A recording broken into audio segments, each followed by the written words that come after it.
नमः ग्रेस अभय चरणार्विंद भक्ति वेदांत स्वामी श्रील प्रभुपाद की समवेद गौर भक्त वृंद की जय गौर प्रेमानंदी हरि हरि बोल।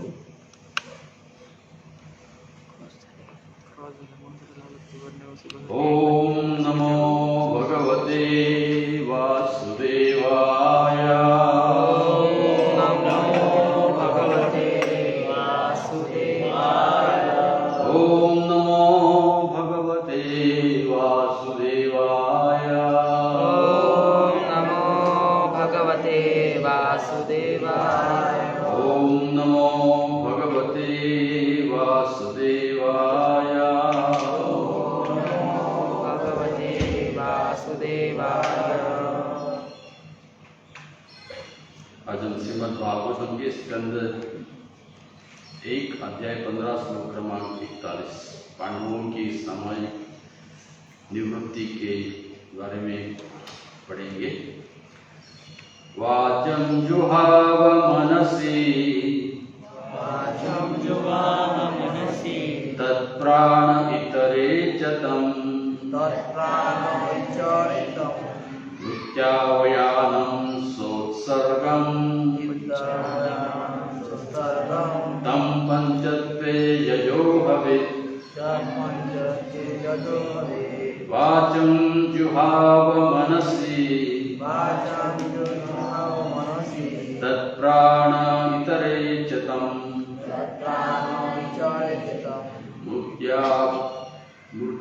मूल्यावयानं संसर्गम् तत्पंचत्वे यजो भवेत्। वाचं जुहाव मनसि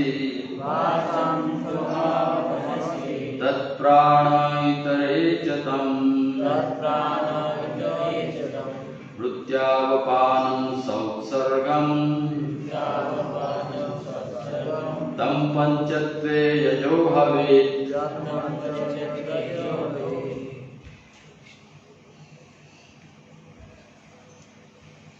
वाचं जुहाव मनसि तत्प्राण इतरे च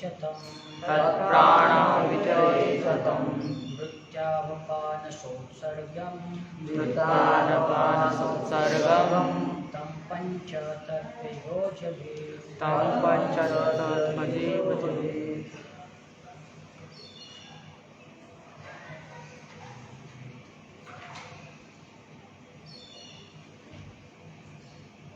वाचं जुवाह मनसि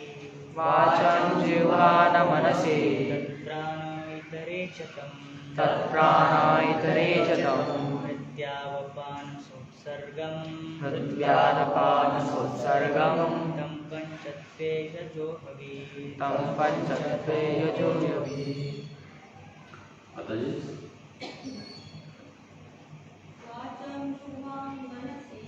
वाचं जुवाह मनसि तत्प्राण इतरे च तम् मृत्यावपान संसर्गम् तं पंचतत्वे यजो भवेत्। अनुवाद और तात्पर्य इसी भक्ति वेदांत स्वामी श्री प्रभुपाद द्वारा। तब उन्होंने अपनी सभी इंद्रियों को मन को जीवन में, जीवन को प्राण में, अपने पूर्ण अस्तित्व को 5 तत्वों के शरीर में तथा अपने शरीर की मृत्यु में समाहित कर दिया। तत्पश्चात शुद्ध आत्मा के रूप में वे देहात्म बुद्धि से मुक्त हो गए। तात्पर्य महाराज युधिष्ठिर भी अपने भाई अर्जुन की तरह एकाग्र चित्त होकर क्रमशः समस्त भौतिक बंधन से मुक्ति हो गए। सर्वप्रथम उन्होंने इंद्रियों के समस्त कर्मों को एकाग्र किया और उन्हें मन में समाहित कर दिया, अथवा दूसरे शब्दों में उन्होंने मन को श्री भगवान की दिव्य सेवा की ओर मोड़ा। उन्होंने प्रार्थना की कि चूंकि समस्त भौतिक कार्यकलाप मन द्वारा इंद्रियों के कर्मों तथा फलों के रूप में संपन्न होते हैं और क्योंकि वे भगवत धाम जा रहे थे, अतएव मन को अपने भौतिक कार्यकलापों को समेट लेने चाहिए और श्री भगवान की दिव्य सेवा की ओर मुड़ना चाहिए। जब भौतिक कार्यकलापों की आवश्यकता नहीं रह गई थी, वस्तुतः मन के कार्यकलापों को रोका नहीं जा सकता, क्योंकि वे सनातन आत्मा के प्रतिबिंब है। किंतु कार्यकलापों के गुणों को पदार्थ से श्री भगवान की दिव्य सेवा में बदला जा सकता है। जब मन के मैल को प्राणायाम वायु द्वारा स्वच्छ कर दिया जाता है, तब उसका भौतिक रंग बदला जाता है और वह जन्म मृत्यु के आवागमन से मुक्त हो जाता है और शुद्ध आध्यात्मिक जीवन में स्थित हो जाता है। क्षणिक भौतिक देह के अस्तित्व में आने पर सब कुछ प्रकट होता है और यह शरीर मृत्यु के समय की मन की उपज है। अतएव यदि मन को श्री भगवान की दिव्य प्रेमा भक्ति द्वारा शुद्ध कर लिया जाता है और उसे निरंतर श्री भगवान के चरण कमलों की सेवा में प्रवृत्त रखा जाता है, तो मृत्यु के पश्चात मन द्वारा अन्य भौतिक शरीर को उत्पन्न कर पाने की संभावना ही नहीं रहेगी। तब यह भौतिक कल्मश में डूबे रहने से मुक्त हो जाएगा और शुद्ध आत्मा भगवत धाम को लौट जाएगा। ओम अज्ञानतिमिरन्धस्य ज्ञानाञ्जनशलाकया चक्षुरुन्मीलितं येन तस्मै श्रीगुरवे नमः। श्रीचैतन्यमनोभीष्टं स्थापितं येन भूतले स्वयं रूपा पदा मह्यं ददाति स्वपदान्तिकम्। वन्देऽहं श्रीगुरौ श्रीयुतापदकमलं श्रीगुरो वैष्णवांश्च श्रीरूपं साग्रजातां सहगणा रघुनाथान्वितं सजीवं साद्वैतं सावधूतं परिजनाय सहितं कृष्णचैतन्यदेवं श्रीराधा कृष्णपादां सहगणा ललिता श्रीविशाखान्वितांश्च नमो विष्णुपादाय कृष्णप्रेष्ठाय भूतले श्रीमते भक्तिवेदान्त स्वामीति नामिने। नमस्ते सरस्वते देवे गौरवाणी प्रचारिणे निर्विशेष शून्यवादी पाश्चात्यदेशतारिणे। जय श्री कृष्ण चैतन्य प्रभु नित्यानंद श्री अद्वैत गदाधर श्रीवासादि गौर भक्तवृंद। हरे कृष्णा कृष्णा कृष्णा हरे हरे, हरे राम राम राम हरे हरे। वाचं जुवाह मनसि तत्प्राणेतरे च तम् नृत्यावपानं संसर्गम तम पंचत्वे जोड़वे। तब उन्होंने अपनी सभी इंद्रियों को मन को जीवन में, जीवन को प्राण में, अपने पूर्ण अस्तित्व को 5 तत्वों के शरीर में तथा संपूर्ण शरीर को मृत्यु में समाहित कर दिया। तत्पश्चात शुद्ध आत्मा के रूप में वे देहात्म बुद्धि से मुक्त हो गए। इस अध्याय में पांडव किस प्रकार से भगवत धाम जाते हैं वर्णन किया है। खास करके इस श्लोक में युधिष्ठिर महाराज के बारे में वर्णन किया जा रहा है और उन्होंने किस प्रकार से देहात्म बुद्धि से खुद को मुक्त किया, इसके बारे में वर्णन आता है। तो भागवत के 3रे स्कंद में इस सृष्टि की जब उत्पत्ति होती है तो किस प्रकार होती है इसके बारे में वर्णन है। जैसे भगवत गीता में भगवान बताते हैं कि कुमीरा पुनरो वायु खम मनोबुद्धि रेवच अहंकार मंदे पीना प्रकृति अष्टदा। सो इसमें जो है ये शुरुआत जब होती है ये खम से होती है, आकाश से होती है, और बाद में मन, उसके बारे में बुद्धि, उसके बारे में ये भौतिक तत्व जो है वायु, पानी, और बाद में सबसे लास्ट आता है जो हम सामने देख रहे हैं, जड़ स्वरूप में। तो जब जीवात्मा इससे बाहर पड़ना चाहता है तो उल्टी प्रक्रिया होनी चाहिए। ये योग के बारे में है और खास करके पतंजलि योग में इसका डिटेल वर्णन किया है।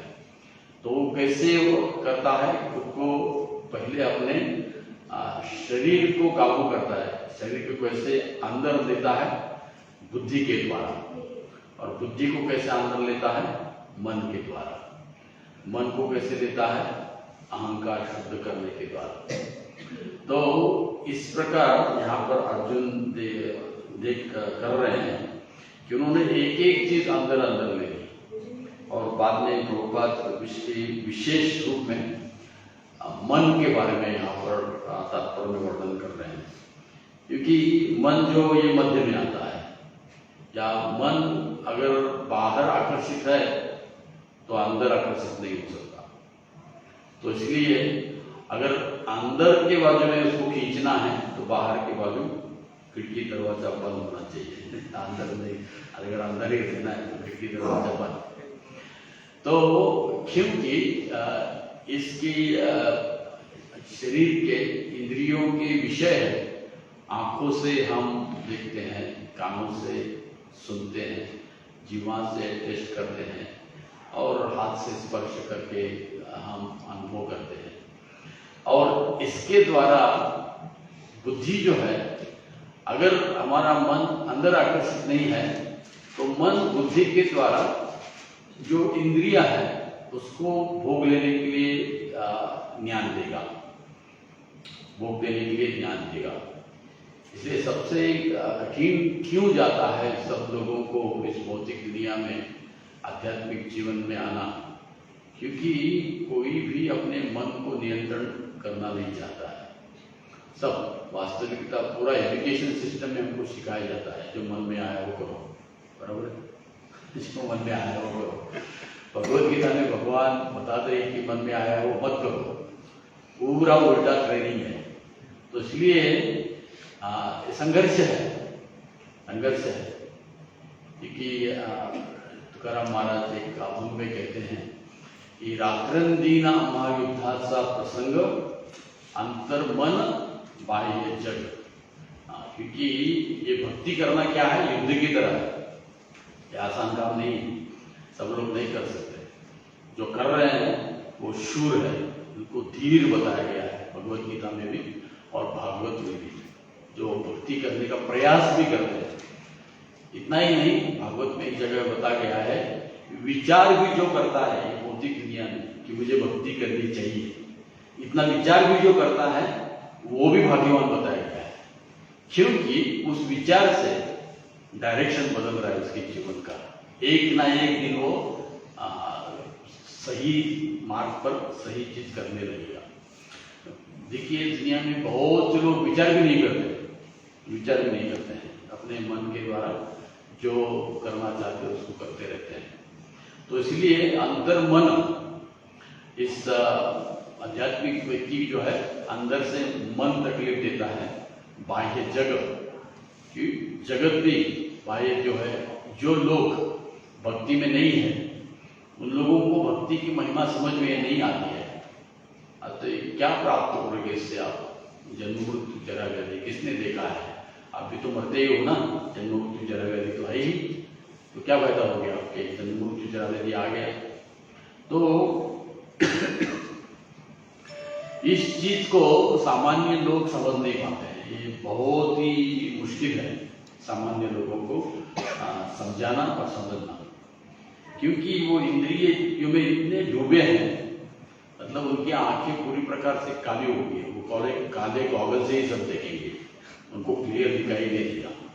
ये काम से है ना, काम, उसके बाद क्रोध, काम क्रोध तथा लोभ, ये तीन जो है आंखें बिल्कुल क्या हो गई है, आंधी हो गई है, काले हो गए, चश्मा काला हो गया। तो उनको ये गॉगल जैसा काला नहीं है, वो जो आई का ऑपरेशन होने के बाद काला लगाते हैं ना, वैसा काला है। गॉगल जैसा काला होगा तो थोड़ा तो कम कुछ तो कुछ दिखाई देगा, ये काला है जो मोती बिंदु की क्या होता ऑपरेशन होती है उसके बाद लगाया देता है, मतलब उसको क्या है कुछ दिखना नहीं चाहिए बाहर का। तो इतने जो है क्या हो गया वो अंधे हैं, और उनके लीडर भी जो है वो भी अंधे हैं। इसलिए भागवत में बताया कि अंधा रूपये मानव, इस दुनिया के लीडर जो है जिनके तरफ वो दिखते हैं आदर्श करके, वो भी अंधे हैं, और उनको जो फॉलो करने के लिए जाते हैं वो भी अंधे हैं। और इसीलिए अंधा व्यक्ति अगर लीड करेगा तो सब लोग कहाँ जाएंगे, कुएं में जाके गिरेंगे। इसलिए हम जब प्रार्थना करते हैं अज्ञानतिमिरन्धस्य, उस अंधकार को ज्ञान से दूर करो, ज्ञान से, क्योंकि ज्ञान जो है ये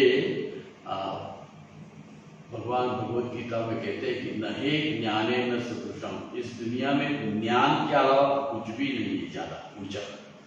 इसलिए ज्ञान महत्वपूर्ण है, इसलिए ज्ञान दान का महत्व बताया शास्त्र में। ये रक्तदान से या अन्नदान से और सब दान से सबसे बड़े है ज्ञान दान, ज्ञान दान सबसे बड़े है।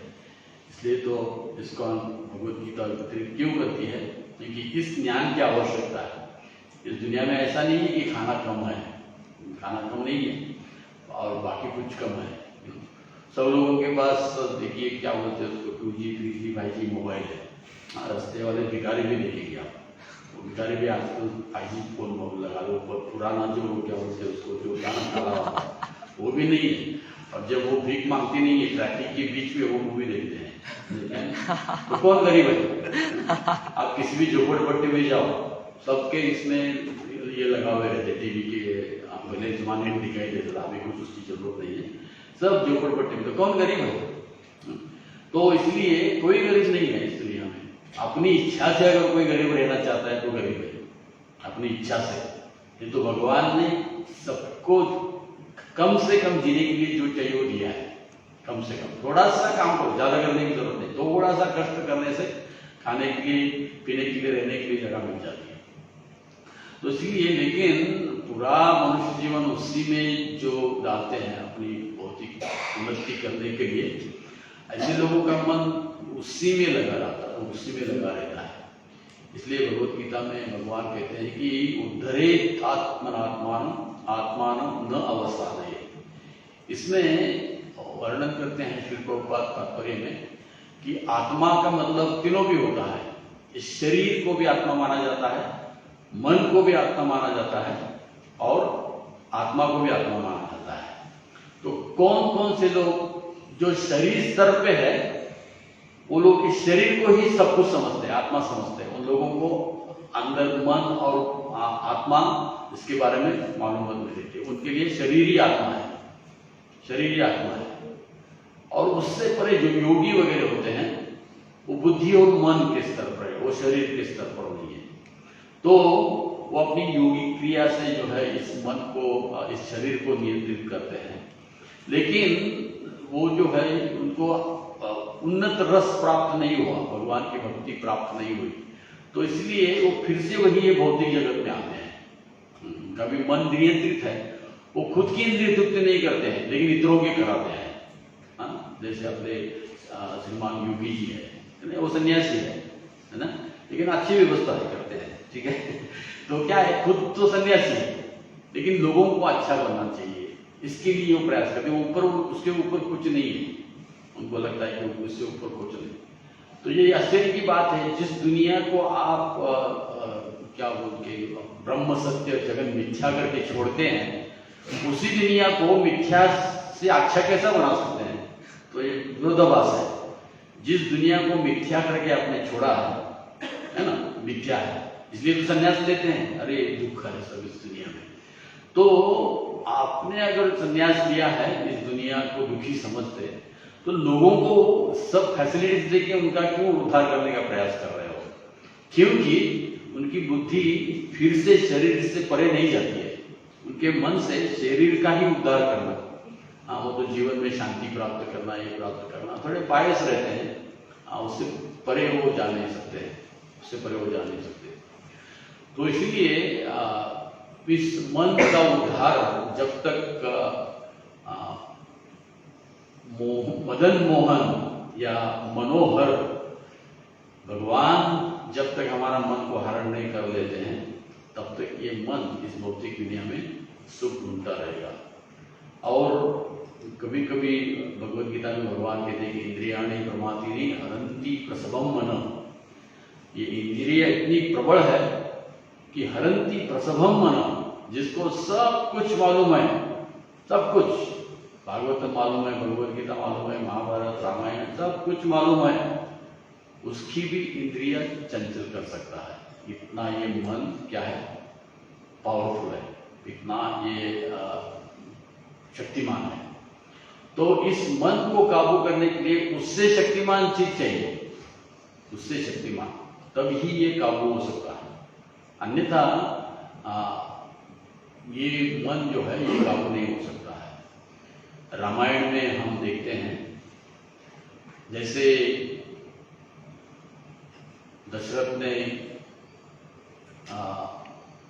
जब राम को बुलाया और उसको कहा कि देखिए मैं अभी बूढ़ा हो गया, आप राजा बनो। तो पूरी अयोध्या जैसे आज सज रही है उससे 100 गुना ज्यादा सजे थी, क्योंकि सही राम थे। तो सब जगह आनंद था, पूरे अयोध्या ऐसी, महलों में भी, महल में भी आनंद था। खुद कई भी आनंद में मग्न थी। कौशल्या कई कौशल्या तो थी, कई वो भी आनंद में थी। लेकिन यहाँ पर मन का प्रतिनिधित्व करते हैं मंत्रा। अभी वो कई के पास गए कि कई को उन्होंने देखा वो घर में तोरण लगा रही है, सब अच्छा व्यवस्था कर रही है। तो देखी कई क्या कर रही हो, अरे राम का राज्याभिषेक होने वाला है कल, तो इससे आपको आनंद होता है? हाँ, क्यों नहीं, ओ मेरा बेटा नहीं है फिर भी मेरे बेटे जैसा ही है ना, क्यों नहीं। तो ये देखिए मन ऐसा है, मन करना चाहता है राम की सेवा, लेकिन मंत्रा की बोलते हैं कि अगर राम की सेवा करना लगोगे तो मेरा क्या होगा काम का क्या होगा, है ना, जहाँ राम है वहां काम नहीं रह सकता है। तो मंत्रा देखिए होती कि अगर राम का राज्याभिषेक हो गया तो तेरा भरत कभी भी राजा नहीं बनेगा। मतलब आपको मन में कभी भी किसी भी माँ को अपने पुत्र को सबसे बड़ा देखने की क्या है इच्छा रहती है, उसमें मन में नहीं थी पहले, लेकिन मन करा, उसने वो डाल दिया उसमें, और वहां से कहीं का क्या हो गया, तू ही मेरी सही क्या है, सहेली है। और बाद में लेकिन अभी कैसे करना है ना, तो सब इतना सबको तैयार कर रहा है, तो कैसे करना भी मन भी सिखाता है। तो मंत्रा कई को याद दिलाते हैं। आपको मालूम है दशरथ को आपने युद्ध में बचाया था और उस समय आपको 2 वर मिले थे, जाओ वही मान लो। तो किसने बिगाड़ दिया? मंत्रा ने बिगाड़ दिया पूरा खेल। तो उसी प्रकार जीवात्मा जो है नित्य सिद्ध कृष्ण प्रेम, कृष्ण प्रेम उसके लिए कुछ नई चीज नहीं है। वास्तविक जन्म आते हुए भी हमें जपा करना शुरू करना चाहिए, क्योंकि भागवत में 3 अध्याय में बताया है, जहां पर गर्भ का स्त्री के शरीर में किस प्रकार से गर्भधारणा होती है, या आज के साइंस को जो मालूम नहीं है भागवत में है, कैसे स्त्री के गर्भ में गर्भधारणा होती है और पूरे 9 महीने तक क्या क्या प्रक्रिया गर्भ में होती है, इसका पूरा वर्णन आज जो सोनोग्राफी में दिखता है वो भागवतम में बताया है। तो उसमें बताया गया है जीव जो है वो स्थिति को देखकर, क्योंकि जन्म मृत्यु जरा व्याधि में सबसे कठिन है वो जन्म, विश्वास कर सकते हो? सबसे कठिन है, मृत्यु से भी ज्यादा कठिन है जन्म। जरा व्याधि तो उसमें कुछ भी नहीं, हाँ वो तो क्या है, आती है थोड़ी जाती है। जन्म सबसे दुखी माना गया है। लेकिन क्या क्या बताया उधर, क्योंकि छोटा सा जीव जो है, माँ जो खा रही है वही उसको खाना पड़ता है। वो टीका है तो उसको कुछ बोल नहीं सकता है कि माँ टीका नहीं चाहिए, कड़वा नहीं चाहिए, उसको खाना पड़ता है। हाँ, इसलिए जो गर्भवती रहती है उसके खाने में बहुत रिस्ट्रिक्शंस रहते हैं। आजकल कोई नहीं मानता है, आजकल पिज्जा विज्जा सब कुछ खा लेते हैं। तो आते हो तो वो भी पिज्जा खाने के लिए आता है। उसको स्वीट राइस से क्या बोलते हैं, उसको अन्न संस्कार नहीं होते, पिज्जा से अन्न संस्कार होते हैं।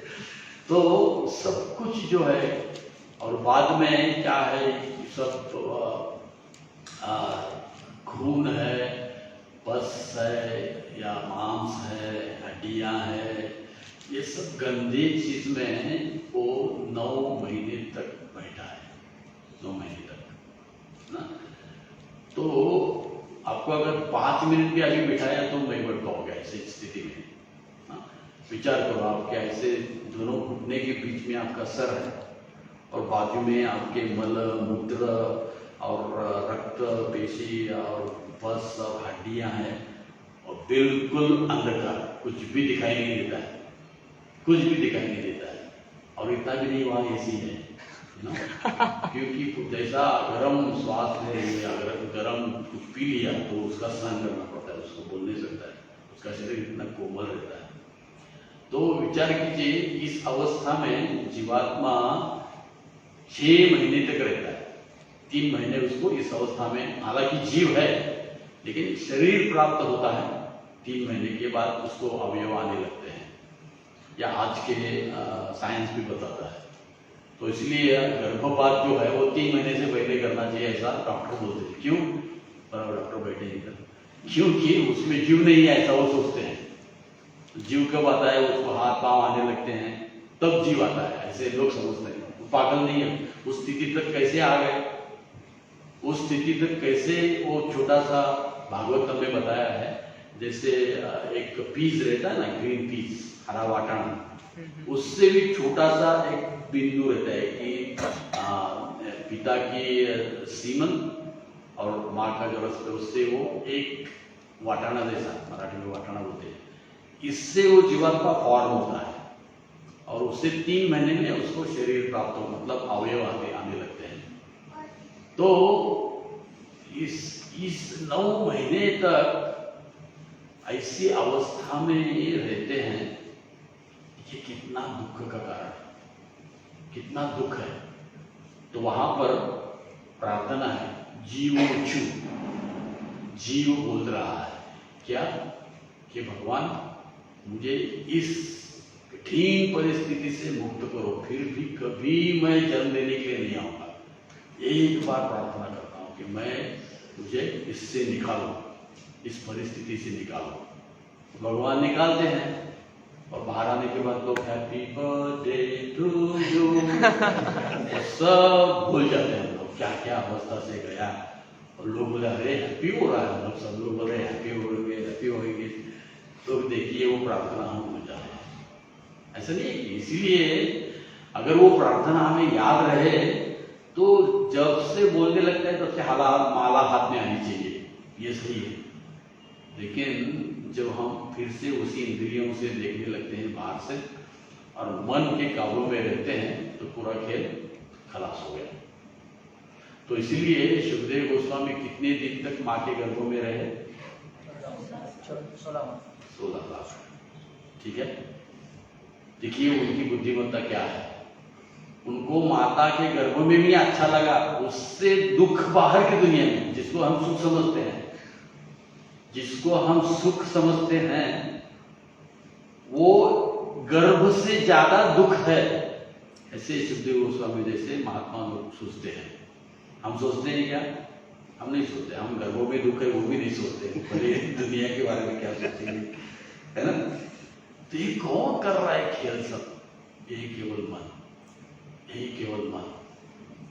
इसलिए भगवत गीता में वर्णन करते हैं भगवान, आपूर्यमाणम अचलम प्रतिष्ठम समुद्रवत।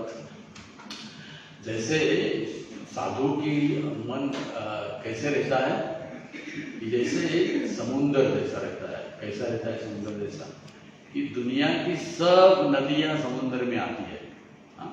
लेकिन समुद्र कभी अपने लिमिट को नहीं छोड़ता है। एक उदाहरण दिया है, सुनामी आती है कभी कभी, वो अलग बात है, लेकिन भगवत गीता का उदाहरण है। सर्वसाधारण समुद्र अपनी जो स्थिति है उसको नहीं छोड़ता है। उसी तद्वत, भगवान कहते हैं तद्वत, इसी प्रकार साधु का और जिसने अपने मन को काबू किया है, तो नवद्वारा पूरे देही, ये शरीर जो है ये इसमें 9 छिद्रे हैं, 9 छिद्र है, और इससे सब विषय अंदर जा रहे हैं, इससे सब विषय अंदर जा रहे हैं। और भगवान उदाहरण क्या देते हैं कि जैसे जहाज समुद्र में जा रहा है, तो जहाज का कैप्टन जो है वो इतनी बड़ी जहाज में एक धागे जैसा छिद्र देख दिया उसने, धागे जैसा जहाज में एक धागे जैसा क्या छिद्र देख दिया, थोड़ा सा होल देख लिया, क्या बोलते हैं उसको, क्रैक, थोड़ा सा छिद्र देख लिया। तो उसकी तरफ अगर दुर्लक्ष्य किया तो क्या हो जाएगा?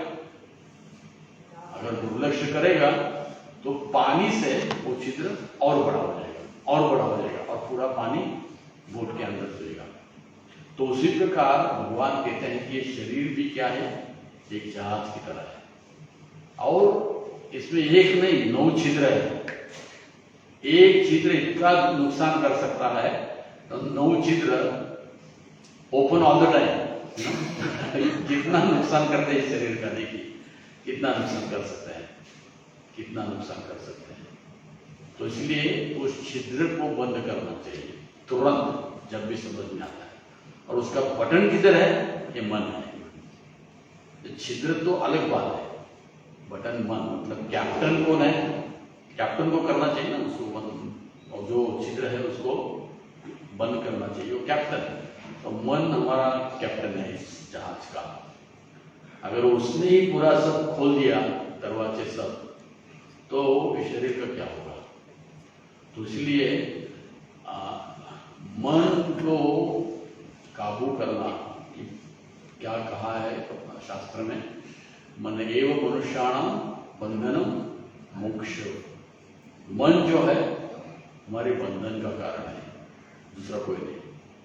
और वही मन अगर हम उसको सही प्रकार से डायरेक्शंस दे या सही प्रकार से उस पर नियंत्रण करें, तो वही मन हमारी मुक्ति का भी कारण है। तो अवंती ब्राह्मण की कथा में भगवान बताते हैं कि किसी को दोष देने की आवश्यकता नहीं, न देवताओं को, न कर्म को, न दूसरे लोगों को, न रिश्तेदारों को, न अपने शरीर को, किसी को भी दोष देने की आवश्यकता नहीं। तो कारण क्या है? मन एव, ये मन ही कारण है, ये मन ही कारण है। और इसलिए इस मन को काबू में रखना आसान नहीं है, लेकिन भगवत गीता ने उसको आसान कर दिया है। क्या बताया है? कैसे प्रकार से हम मन को अपने काबू में रख सकते हैं? तो युक्ताहार युहारस्य युक्त चेष्टस्य कर्मसु युक्त बोधाव सपनस्य।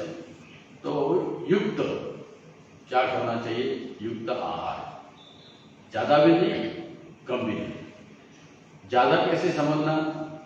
जैसे खाने के बाद नींद आती है तो समझ गया ज्यादा हो गया, ठीक है, इसलिए कम अच्छा है। आयुर्वेद कहता है कि आधा पेट ही खाना चाहिए, हम तो 2 पेट खाते हैं जितना कैपेसिटी है उससे ही ज्यादा, थोड़ा आ करेंगे तो गले में दिखाई देगा तो इतना खाते हैं। अच्छा लगा तो क्या होता है, हवा ही नहीं है उसको बचाने में। जब अगर मिक्सर में ऊपर तक सब भर दिया तो मशीन भी घूमेगा नहीं, है ना। तो ये आयुर्वेद का प्रिंसिपल है। आयुर्वेद क्या कहता है? आधा ही खाओ, ज्यादा मत खाओ, ठीक है। सोना भी ज्यादा नहीं चाहिए, ज्यादा सोना भी नहीं चाहिए। तो आंखें खुलने के बाद सो जाना ये आलस है। ये शरीर भगवान ने बराबर बनाया है, आपको अलार्म की कोई जरूरत नहीं। आप रेगुलर टाइम पे सो गए 10 बजे, 100% गारंटी आप 3:30-4 बजे उठोगे और उसके बाद आपको नींद नहीं लगेगी, आलस होगा बाद में। तो इसलिए जितना जल्दी सोगे, आयुर्वेद में बताया, जितना जल्दी सोगे उतना जल्दी उठाएंगे।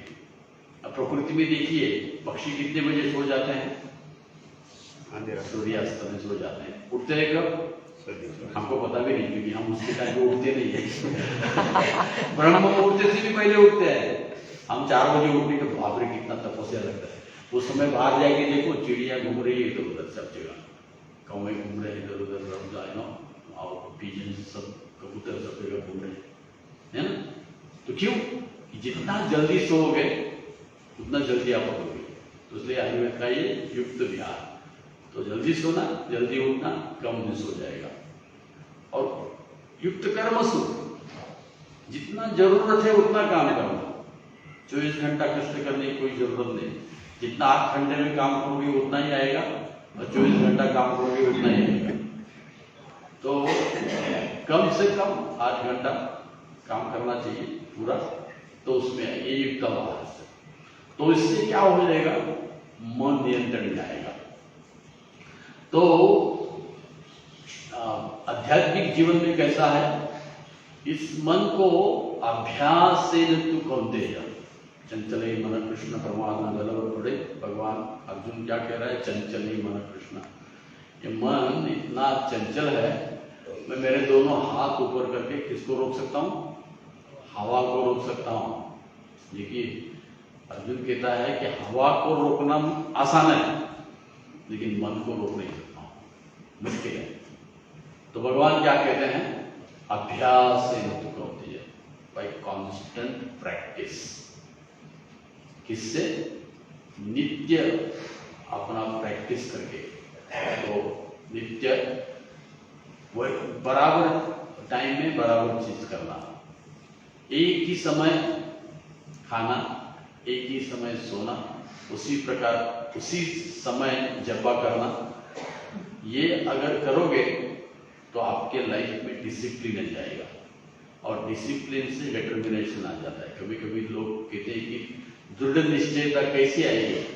ऐसे एक दिन 7 बजे सोगे, दूसरे दिन 8 बजे सोगे, तीसरे दिन 4 बजे उठोगे, इससे दृढ़ निश्चयता नहीं आती है। हर दिन सेम टाइम पे इधर उधर 15-20 मिनट, आधा घंटा ठीक है। हर दिन एक ही टाइम पे आप सोते जाओ, एक ही टाइम पे खाना खाते जाओ, आपको तबीयत बिल्कुल अच्छा रहेगा। और एक ही समय जप करते जाओ। सबसे अच्छा समय कौन सा है? ब्रह्म मुहूर्त है। तो थोड़ा कभी प्रासंगिक है, रात को कभी भी प्रोग्राम होता है, एक आधा दिन गलती होती है, तो दूसरे दिन तुरंत पकड़ के उसी टाइम पे आना चाहिए। तो ये नियंत्रण है मन के ऊपर, और इसलिए इसके हम मन के नियंत्रण सबसे अच्छा किसने किया? उदाहरण देते हैं हरिदास ठाकुर का। हरिदास ठाकुर के पास रामचंद्र खान ने प्रत्यक्ष माया देवी आई थी, है ना। माया देवी जब हरिदास ठाकुर करने के लिए बैठे थे, तो उसको बदनामी करने के लिए क्या किया गया था? एक वेश्या को भेजा गया था। तो हरिदास ठाकुर के पास गई और देखिए मैं भी जवान हूँ, आप भी जवान हैं, और रात का समय है, या कोई भी नहीं है, और मैं आपसे शरीर सुख प्राप्त करना चाहती हूँ। तो हरिदास ठाकुर क्या कहा? ठीक है, जरूर वेट करूँगा, आपको आनंद दूंगा, ठीक, लेकिन मेरा क्या है? रेगुलेशन है, मेरे को इतना माला जप करना है, 192 राउंड्स।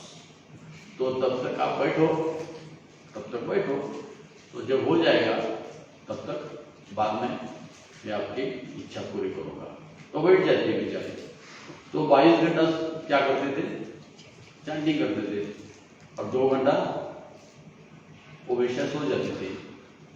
वो तो आराम से कैसे बैठी थी, तो बोलते हैं दो लोग कभी कभी प्रश्न पूछते प्रभु जी, तो हरिदास ठाकुर तो 22 घंटा जब करते ना, 2 घंटे थे ना उनके पास इंद्रिय तृप्ति पूरी करने के लिए, है ना, तो वो सो जाते थे ना। उसको 22 घंटा हरे कृष्ण महामंत्र सुनने के बाद रात के समय कौन जागा रहता है, तो वो सो जाती थी। तो हरिदास ठाकुर अपने फिर से उठने तक, हाँ मेरी इच्छा थी आपको पकड़, लेकिन आप सो गई थी। तो कभी ऐसा हो गया। तो हमारा मन भी ये वेश्या की तरह है। तो हरिदास ठाकुर जैसे डिटर्मिनेशन, पहले मैं कृष्ण की भक्ति में जो है करूंगा, बाद में मन मैं तेरा सुनूंगा। ऐसे जब हम इस मन को ट्रेनिंग देते हैं, किसके द्वारा? मंत्र के द्वारा। हरे कृष्ण कृष्ण कृष्ण हरे हरे, हरे राम राम राम हरे हरे। तो मंत्र के द्वारा इस मन को हम ट्रेनिंग देते हैं। अभी नहीं, बैठ जाओ, सुनो हरे कृष्ण महामंत्र। तो मन को सुनाए सुनाए सुनाए सुनाए सुनाए, तो बाद में हम जागे रहते हो, सो जाता है। जब साधु बाद में वो मन जो है वो क्या है, साधु कभी भी ऐसा नहीं सोचता है कि मैंने मन को काबू कर लिया। भागवत में वर्णन आता है, चाहे जड़ भारत की स्टोरी में, चाहे जड़ भारत की, तो वहाँ बताया है कि जैसे एक व्यक्ति पेट एनिमल, पालतू एनिमल जो प्राणी रहता है, जैसे बाघ रहता है, शेर रहता है, उसको बिल्ली जैसा बनाया जाता है। लेकिन जो रिंग मास्टर जो रहता है वो समझता नहीं कि ये बिल्ली है, कभी भी अपना रूप धारण कर सकती है। तो उसके ऊपर ध्यान रहता है उसका, थोड़ा सा हलचल करने लगा तो तुरंत उसको मालूम है क्या करना है। तो मन नियंत्रण किए हुए मन को भी साधु जो है वो ध्यान रखता है, ये अभी ठीक है, लेकिन ये वाघ शेर है, कभी भी अपना स्वरूप धारण कर सकता है। तो इसलिए साधु जिस प्रकार से पेट एनिमल जो रहता है, टाइगर या बाघ या शेर, उसके ऊपर जैसे नजर रखता है, वैसे साधु अपने मन के ऊपर नजर रख के, थोड़ा सा सिर ऊपर गया तो है फट करके क्या उसको तुरंत क्या कर देता है, अपनी उसको अपनी स्थिति बताता है।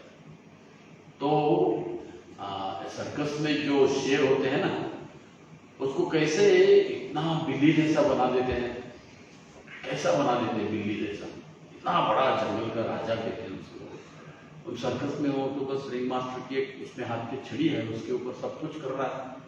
क्या वो अग्नि में से जाता है, खड़ा रहता है, इतने से बाजू बाजू में लोग है, फीस्ट शेर के लिए वो सब क्या है, फीस्ट है, इतने सब लोग है, कोले बालक है, सब कुछ है, लेकिन वो क्यों करता नहीं है कुछ?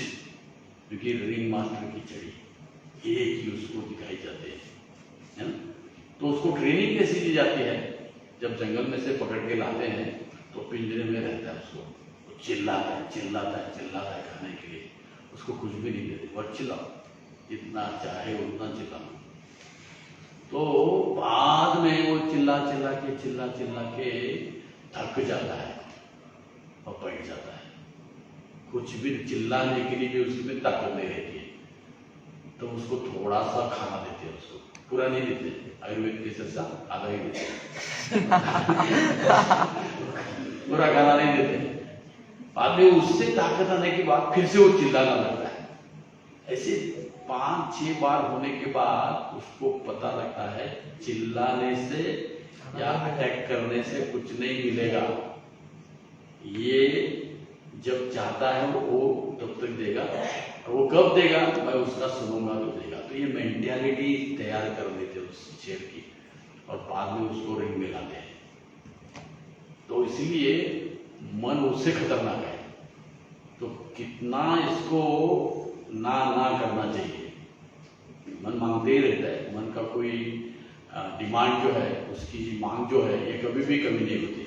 ये मिल गया तो वो मिल गया तो, क्योंकि तो मन का स्वभाव ही है, मन का एक्सेप्टिंग एंड रिजेक्टिंग, स्वीकार करना, और उसका हो गया तो उसको ठुकरा देना, दूसरा चीज देखना, उसका हो गया उसको ठुकरा देना। तो इसलिए अगर आप अंदर सेटिस्फाई हो, साधु के पास कोई भी चीज नहीं रहती है बाहर की, वो कैसे सेटिस्फाई रहता है, कैसे समाधानी रहता है? क्योंकि इंद्रियों को काबू किया है, इंद्रियों को काबू किया है। और मन अंतर्मुख, मराठी में शब्द है अंतर्मुख, वो अंदर की तरफ का आनंद ले रहा है, मतलब आध्यात्मिक आनंद ले रहा है। आध्यात्मिक मतलब आत्मा स्तर पर वो जी रहा है, इसलिए बाहर की चीज उसको आकर्षित नहीं करती है। तो इसी प्रकार भागवत का या भगवत गीता का उद्देश्य यही है। तो हरिदास ठाकुर के पास वेश्या के मतलब क्या है, चाणक्य पंडित व्याख्या करते हैं पतिव्रता और वेश्या। पतिव्रता जो है अपना शरीर, अपना मन और सब कुछ एक पति को अर्पण करती है, वो पतिव्रता। वेश्या क्या है, शरीर से एक के साथ सोती है, मन से दूसरे का विचार करती है। तो ये क्या हो गया, वेश्या का व्यवसाय हो गया। तो हमारा मन ये वेश्या की तरह है, बैठता है मंदिर में लेकिन सोचता है भागवतम क्लास का खत्म होगा। ये मन है। मैं भी वही सोच रहा हूँ, ऐसा नहीं कि आपके बारे में सोच रहा हूँ, बोलने वाला भी ऐसे ही सोचता है कभी कभी, सबको मैं बोल रहा हूँ। जपा करते के समय है ना 16 माला, अभी 14 हो गया, 2 माला बाकी है ना। घड़ी की तरफ, माला से ज्यादा घड़ी की तरफ ध्यान जाता है। ये मन ये ऐसा है, वेश्या की तरह करना चाहता है कुछ, लेकिन मन दूसरे की, शरीर इधर है मंदिर में, मन इधर है। तो ऐसे मन को जो कि वेश्या की तरह, उसको पतिव्रता बनाना आसान चीज नहीं है, आसान चीज नहीं। तो ये संभव हो सकता है केवल हरिदास ठाकुर जैसा अगर हमारा क्या हो निर्धार है, उतना दृढ़ निश्चय है। तो यहाँ पर और एक उदाहरण भगवत गीता में भगवान देते हैं, यदा संहारते कूर्म। जैसे कूर्म होता है कछुआ, वो क्या करता है, बाहर से डेंजर आ गया तो अपने इंद्रियों को अंदर लेता है। उसी प्रकार भगवत गीता में भगवान कहते हैं कि साधु जो है अपनी इंद्रियों को उन्होंने अंदर की तरफ खींचा है, मतलब वो मुक्त नहीं करते हैं, इंद्रिया मुक्त नहीं छोड़ते हैं। तो इसलिए ब्राह्मण कौन बताया गया है, शम दम तप शौच, ये 4 एक दूसरे से जुड़े हुए हैं। ये 9 में से पहले 4, बाद में बाकी सब 5 आ जाते हैं। शम दम मतलब मन का नियंत्रण और शरीर का नियंत्रण। तप तपस्या से होता है। शौच, और तपस्या कब होती है, शौच इंटरनल क्लीनिंग, एक्सटर्नल क्लीनिंग, अंदर की स्वच्छता से और बाहर की स्वच्छता से तपस्या होती है। और उस तपस्या के द्वारा शम दम ये दोनों को नियंत्रित कर सकते हैं। तो ये ब्राह्मण के गुण हैं। कोई भी ब्राह्मण बन सकता है। पहले ये 4 सम दम तप शौच, उसके बाद वो उसका बाय प्रोडक्ट है शांति, ये सब बाकी सब आ जाता है। तप शौच शांति आर्जव एवच ज्ञानम विज्ञानम आस्तिक्यम, ये बाकी के गुण पहले 4 के ऊपर अवलंबित है, क्योंकि ये भौतिक है, शारीरिक है और बाकी सूक्ष्म है। तो इसलिए भौतिक को, क्योंकि हम उल्टी पद्धति से जा रहे हैं, भौतिक को अगर हम नियंत्रित करेंगे मन के द्वारा, तो अपने आप सूक्ष्म जो है अहंकार और उससे परे जो आत्मा है उसको अपने आप नियंत्रित किया जाएगा। तो अभी युधिष्ठिर है यहाँ पर, इन सब उसका उदाहरण दिया कि सब अपनी इंद्रियों को उन्होंने अंदर की तरफ ले लिया, अंदर की तरफ ले लिया और उन्होंने मृत्यु को भी स्वीकार कर लिया। तो शरीर जो है मृत्यु के समान ऐसा ही रहता है। तो क्या जा रहा है जिसको हम देख नहीं सकते, मन बुद्धि और अहंकार, जिसको हम जीवन भर भी नहीं देख पाए, लेकिन उससे ऊपर हमारा पूरा जीवन चालू है। तो इस शरीर का मृत्यु हो जाता है, लेकिन वो जीवात्मा अगले शरीर में जाता है। यहाँ पर भगवत धाम गए, देहात्म बुद्धि से मुक्त हो गए। तो पूरा भगवत गीता या भागवत या पूरे वैदिक शास्त्र जो है, उसका एक ही निचोड़ है इस मन को कैसे नियंत्रित करना और भगवान की सेवा में कैसा लगा। इतना सिंपल है। और एक कलयुग में केवल हरे कृष्णा कृष्णा कृष्णा हरे हरे, हरे राम राम राम हरे हरे। बहुत ही आसान पद्धति है। तो हमें मुश्किल क्यों लगती है? क्योंकि ये कलयुग है। और आसान कब लगेगी? जब हम भगवान के आदेशों का पालन करेंगे, प्रयास करेंगे, तो मन तकलीफ देगा। जब तक प्रभुपाद कहते हैं जब तक ये शरीर है तब तक मन तकलीफ देगा। कभी भी मत सोचो कि मेरा 16 माला ऐसा जब होगा कि मन मेरे को तकलीफ नहीं देगा। ऐसा नहीं होता है, कभी भी नहीं होगा, प्रभुपाद कहते हैं। लेकिन हम कितना प्रयास कर रहे हैं अपने जीवन में जपा के बाद उस मन को नियंत्रण करने के लिए, उसके ऊपर हमारा जपा भी अवलंबित है। तो इसलिए मन को जपा के समय अगर नियंत्रित करना है तो इसलिए बाकी जो है 4 नियमों की पालन करना आवश्यक है। क्योंकि जपा के समय डिस्टर्ब करने वाले 4 नियम ही हैं। इसमें अगर हम नियंत्रित नहीं किया है तो उसमें से कौन सा तो एक डिस्टर्ब कर रहा है। हाँ, आप अपने मन से पूछिए, मेरे को डिटेल में बताने की जरूरत नहीं। अपने मन के साक्षी है, वे 4 में से एक कौन तो तकलीफ दे रहा है। बाद में उसको प्राप्त करने के लिए दूसरे दिन जपा के समय वो चीज हमें ध्यान लगाने नहीं देती है। तो आप खुद की टेस्टिफाई खुद कीजिए कौन सा चीज इसमें से आपको तकलीफ दे रही है। तो इसलिए युधिष्ठिर महाराज ने क्या किया, इसको यथा जो जिस प्रकार कछुआ अपनी इंद्रिया अंदर लेते हैं उस प्रकार इस भागवत में ये कह रहे हैं कि युधिष्ठिर महाराज ने सब कुछ अपने इंद्रियों को इस प्रकार से नियंत्रित किया। सो मैं इधर स्टॉप हियर। कुछ प्रश्न है आपके मन में? हरे कृष्ण। मेरा प्रश्न ये है प्रभु जी की जो अभी बुद्ध जीव है सब लोग, तो उनका मन में चेतना जो है वो अभी इस भौतिक जगत की है ज्यादातर, मतलब।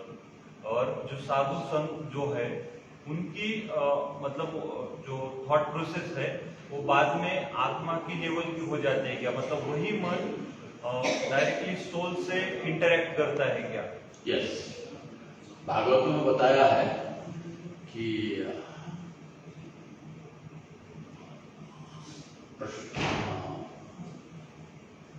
जितात्मना प्रशांतस्य परमात्मा समाहिता। मतलब क्या है? जितात्मना, जिसने अपने मन को जीत लिया है, काबू कर लिया है, वो परमात्मा के साथ रहता है। मतलब वो परमात्मा उसको डायरेक्शन देते हैं। वो जो साधु पुरुष है उनका हमारे जैसा शरीर डायरेक्शन नहीं देता है। जितात्मना प्रशांतस्य परमात्मा समाहिता, जिसने अपने मन को प्रसन्न किया है परमात्मा के साथ, तो उसको परमात्मा डायरेक्शन दे रहा है, शरीर डायरेक्शन नहीं दे रहा है। ठीक है। इसलिए जब हम गुरु को या किसी शुद्ध भक्त को देखते हैं, उसकी एक्टिविटीज हमारी लगती है, लेकिन वो शरीर की आदेश के अनुसार काम नहीं करता है, परमात्मा के आदेश के अनुसार काम करता है। ठीक है। हरे कृष्ण। मन को कैसा रखना, कंट्रोल करना है, तो इसलिए देखो 4 नियमों का पालन जब करोगे ना, जल्दी सो के जल्दी उठ के जब करना। डिस्टर्ब मन रहेगा, जैसे मैंने बताया, ये मन मरते दम तक डिस्टर्ब रहेगा, लेकिन उसकी तरफ ध्यान नहीं देना। ठीक है। भगवान क्या कहते हैं कि जब जब मन भागता है इधर उधर, उसको पकड़ के, क्या श्लोक है वो, यो यो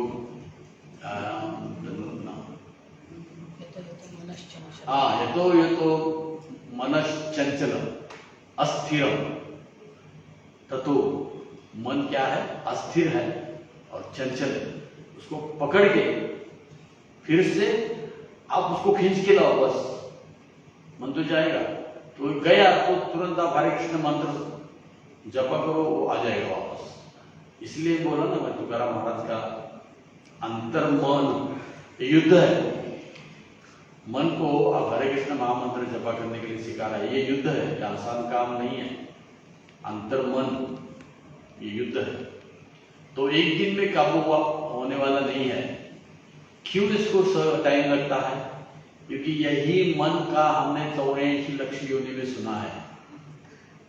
84 लक्ष्य योनि में हम इस मन का सुनते सुनते सुनते सुनते इतने शरीर प्राप्त करके मनुष्य शरीर में आए हैं। तो थोड़ा सा ये मन इतना घूम के आया हुआ आदमी कभी बैठ सकता है? उठ के चलने लगेगा तो तकलीफ देगा। लेकिन भगवान क्या कहते हैं?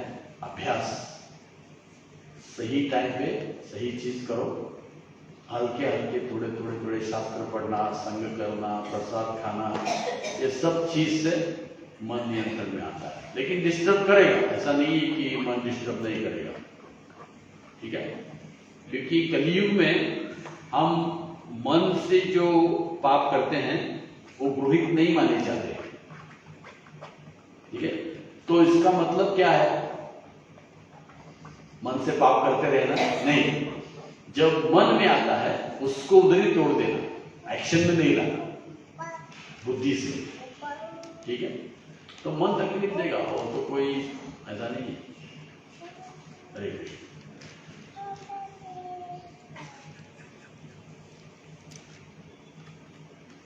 जय श्री प्रभुपाद की जय, इंदिरा श्रीमद् भागवतम की जय। हरे कृष्ण, धन्यवाद। जय गुरु। मैंने आपके विषय पे हाथ डाला।